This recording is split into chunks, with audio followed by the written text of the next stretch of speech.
ইমামে আজম আবু হানিফা রহমতুল্লাহ আলাইহি হকের পথে অটল থাকতে গিয়ে সেই যুগে কারাগারে বিষ প্রয়োগ করে তাকে হত্যা করা হয়েছে। ইমামে আহমদ ইবনে হাম্বল রহমতুল্লাহ আলাইহি হকের ঝান্ডা সমুন্নত করবার জন্য সেই যুগে তাকে কারাগারের অন্ধকার প্রকোষ্ঠে নিক্ষিপ্ত হতে হয়েছে।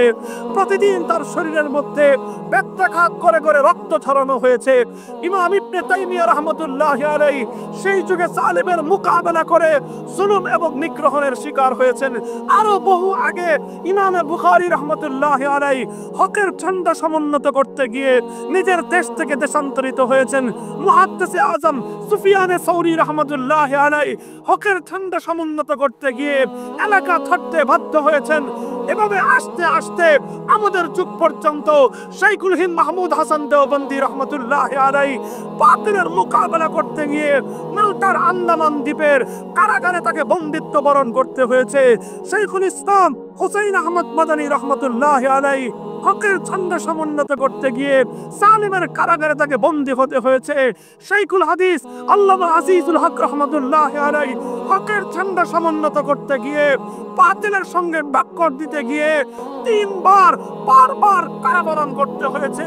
মুজাহিদে ইসলাম শাইখুল হাদিস আল্লামা জুনায়েদ বাবু নগরী আল্লাহর পয়গম্বরের ইজ্জতের হেফাজতের আন্দোলনকে হসার বুলন্দ করবার জন্য, ঝান্ডা সমুন্নত করবার জন্য কারাগারে বন্দিত্ব বরণ করে চরম নির্যাতন স্বীকার করে জীবনকে ঝুঁকির মুখে ফেলতে হয়েছে।